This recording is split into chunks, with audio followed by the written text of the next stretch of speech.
নমস্কার, Shubhankar choir YouTube চ্যানেলের পক্ষ থেকে আপনাদের প্রত্যেককে জানাই স্বাগত। আপনারা আশা করি প্রত্যেকেই জানেন যে ক্লার্কশিপ মিসলেনিয়াস এক্সাম তার রেজাল্ট নির্ধারিত সময়ে কিন্তু পাবলিশ হচ্ছে না এবং তার সাথে সাথে তার মেন এক্সাম যে কবে হবে তার কোনো দিশা কিন্তু নেই। এই মর্মে আগামীকাল কিন্তু হাইকোর্টে একটা গুরুত্বপূর্ণ শুনানি রয়েছে, যার ফলে অনেকটাই বোঝা যাবে যে আদৌ ক্লার্কশিপ মিসলেনিয়াসের রেজাল্ট পাবলিশ হচ্ছে কিনা, কোন পদ্ধতিতে হবে ইত্যাদি নিয়ে।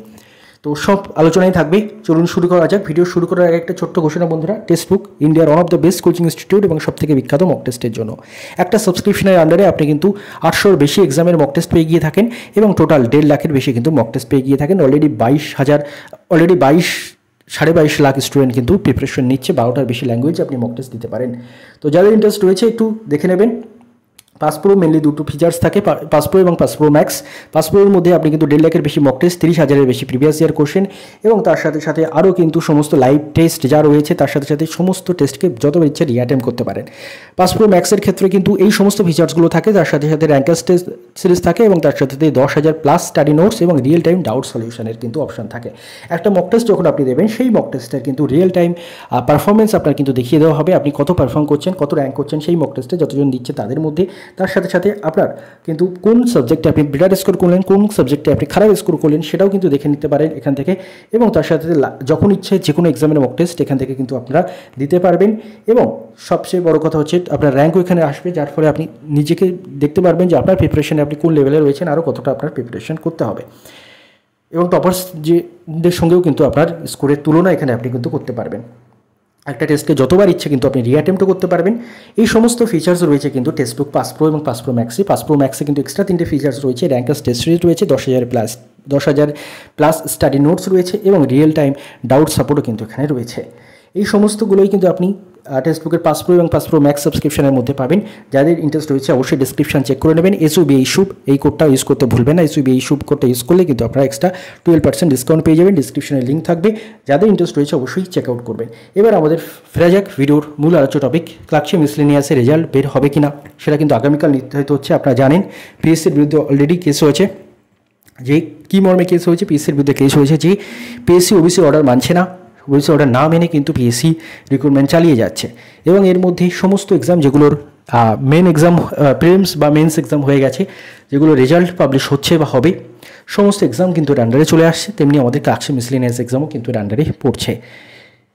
এবার আপনারা আশা করি জানেন PSC রিসেন্ট কয়েকটা রেজাল্ট পাবলিশ করেছে, যেগুলোতে PSC OBC অর্ডার ফলো করেনি, অর্থাৎ OBC B করেই কিন্তু আবার রেজাল্ট পাবলিশ করেছে এবং হাইকোর্টের যে নির্দেশ যে 2010-এর আগের OBC রুল ফলো করতে হবে সেটা কিন্তু তারা করেনি।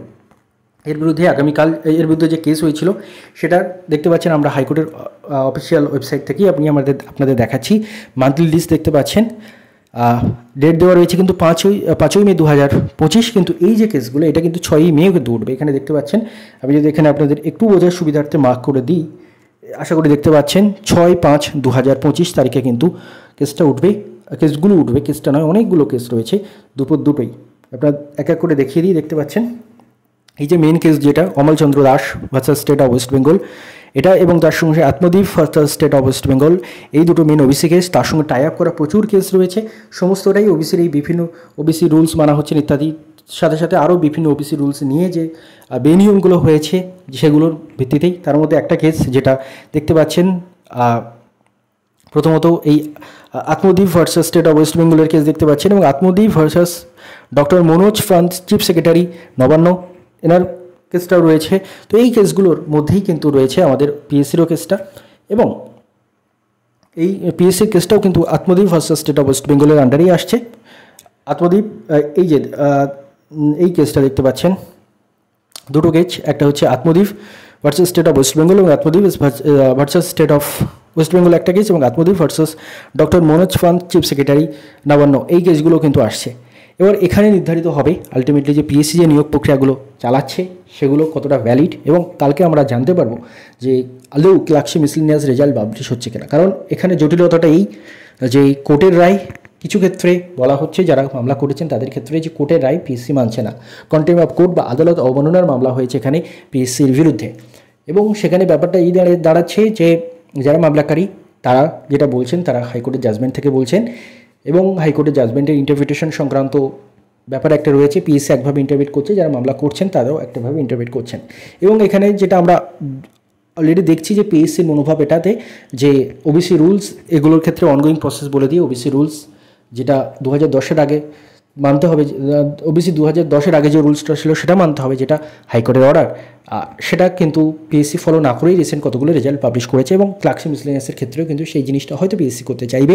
বাট আলটিমেটলি যারা মামলা করছেন তাদের মতামত যে হাইকোর্টের যে অর্ডার রয়েছে সেটা ফলো করে 2010-এর আগে রুলস মেনে বার করতে হবে। এবং আপনারা দেখেছেন যে এই অজুহাতে যেহেতু রাজ্য সরকার মানতে চাইছে না, ওবিসি 2010-এর আগে রুলস মেনে নিয়োগ করতে চাইছে না, যার ফলে একের পর এক রিক্রুটমেন্ট স্টপ হয়ে গেছে। এবং আগামীকাল এই হিয়ারিংয়ে দুপুর 2টোয় আপনারা প্রত্যেকে দেখতেই পারেন দুপুর 2টোয় রয়েছে কিন্তু হিয়ারিং 6/6/2025 at 2 PM এই সময় রয়েছে। এখানে ইউটিউবের লিঙ্কও দেওয়া রয়েছে, আপনারা ক্যালকাটা হাইকোর্টের অফিসিয়াল ইউটিউব চ্যানেলে গেলেও সেখান থেকে লাইভ দেখতে পারবেন। এবং আগামীকালই কিন্তু নির্ধারিত হয়ে যাবে আলটিমেটলি যে কী হতে চলেছে, আদৌ ক্লার্কশিপ মিসলেনিয়াসের রেজাল্ট পাবলিশ হবে কিনা। যদি কন্টেম্প্ট অফ কোর্টে পিএসসি আওতায় চলে আসে তাহলে কিন্তু যেটা মনে হচ্ছে পিএসসি এটাও কিন্তু স্টপ করে দিতে পারে, অর্থাৎ ক্লার্কশিপ মিসলেনিয়াসের রেজাল্ট পাবলিশ করা, মেন এক্সাম নেওয়া সাময়িকভাবে স্থগিত করে দিতে পারে, যেমন পুলিশ রিক্রুটমেন্ট বোর্ড থেকে শুরু করে বিভিন্ন এক্সামের ক্ষেত্রে হয়ে গেছে। এবং অলরেডি যেটা নতুন নোটিফিকেশন পিএসসির ক্ষেত্রেও কিন্তু অনেকগুলো হোল্ডে রয়েছে, তেমন কিন্তু হয়ে যেতে পারে। আর যদি এটা সেই পিএসসির দেওয়া লজিক অনুযায়ী অনগোয়িং প্রসেস, সেই অনগোয়িং প্রসেসের লজিক যদি আলটিমেটলি কোর্ট স্যাটিসফাই হয় সেই লজিকে, তাহলে কিন্তু এই রিক্রুটমেন্টগুলো চলবে এবং এই রেজাল্ট বার করতে বাধা থাকবে না। তো আগামীকাল খুব গুরুত্বপূর্ণ দিন একটা, যে আলটিমেটলি ক্লার্কশিপ মিসলেনিয়াসের রেজাল্ট পাবলিশ হচ্ছে কিনা, মেন এক্সাম তাড়াতাড়ি হচ্ছে কিনা, সবটাই কিন্তু তার আভাস কিন্তু আগামীকাল আমরা পেয়ে যেতে পারি। তো এটাই বলার। ধন্যবাদ আপনার সবাইকে ভিডিওটি মন দিয়ে দেখার জন্য।